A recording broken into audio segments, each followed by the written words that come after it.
Hi, I'm Marie Eldredge, and I'm an educator for Handy Quilter. I am here in the American Patchwork and Quilting Lab, and we're going to have some fun with feathers. So my favorite thing that helps with your feathers are, first of all, to use a lightweight thread. And generally you would use a thread that matches, but I'm being really brave and I'm going to use an orange thread on white fabric just so you can see what I'm doing. I have my stitches on 14 stitches per inch. By using a smaller stitch per inch, you can make those curves and the thread just lays down instead of kind of making choppy lines around the curve. So that helps as well. I have two different wave rulers here. Each of them have a different curve to them. And I'm going to use those to set up the spine or the vein of the feather. So one is going to be a gentle curve and one's going to have more of a dip in it. But I'm just going to, you could either use the rulers to quilt these out or you can use a marker. I'm just going to just make a mark to give me an idea of how I want my feather to go. So I'm going to follow that curve on that side. And this is just an air erase marker that I'm using. So I'll just mark this one out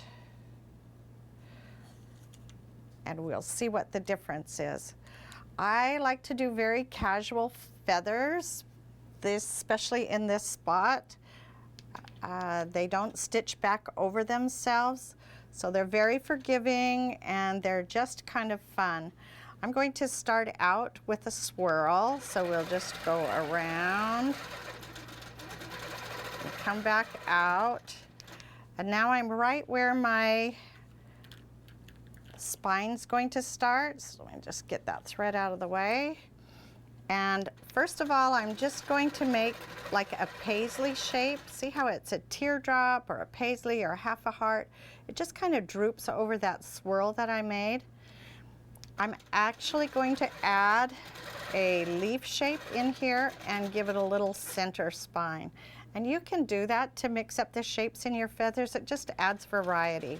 So I'm coming back to this side, another teardrop shape. That one's a little skinnier and it's just fine. This one I'm going to make a little taller, and I'm actually going to put a little echo in the center. So I'm looking at this space right here and thinking I need to fill that. So I'm going on this side and then I'm going to fill on this side. So here comes another one on this side. A little bigger, I can fill that space. I can do an echo in the center or choose not to. I'm going to do another one on that side.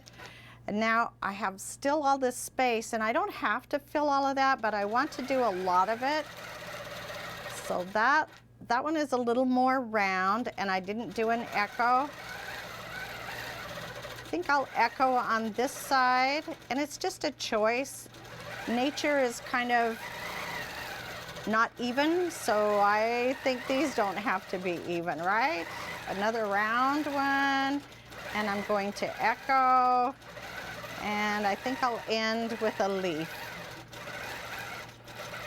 And then I'll just go right back down that vein or that center spine. I'm going to add another swirl at this end.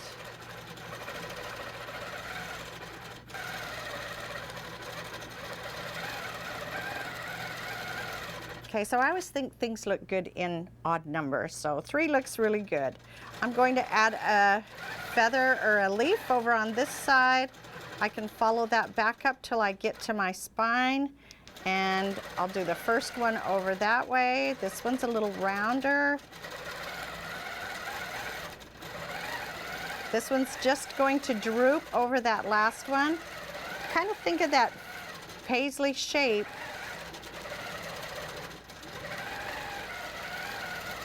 And I'm just doing one side and then the other.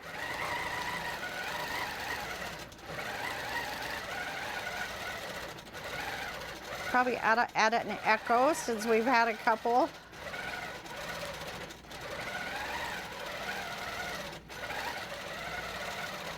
You just want to make that paisley shape and come back to the spine. That's really the trick, is to come back to the spine after you've made that teardrop shape, make sure you just kind of draw down the spine to finish it off.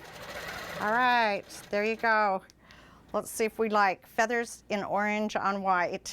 When I first started quilting, everyone said, oh, don't waste your time doing feathers on busy fabric, they'll never show. And I was like, won't show? That's where I'm going to do them so I can practice. Because I think if you do it on a real quilt, then you try harder. So I did a lot of feathers in busy fabric. So let's just see what the difference is if we add a feather in orange. Oh, you know what? I have a leaf spot there. We'll just add a little leaf.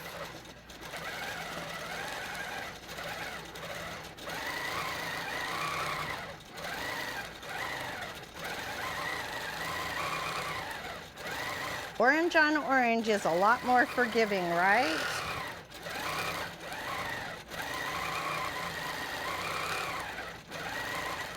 I love when you get those great big ones that just kind of flop over, and then you get a little teeny one that fits in. And then we'll just end with a leaf. So that's a tip that you can use when you're doing feathers, if you use an arc to start out with, and then you just build your little feathers off from there. So I hope you have some fun with your feathers, and don't be afraid to do them. They really make your quilt look nice.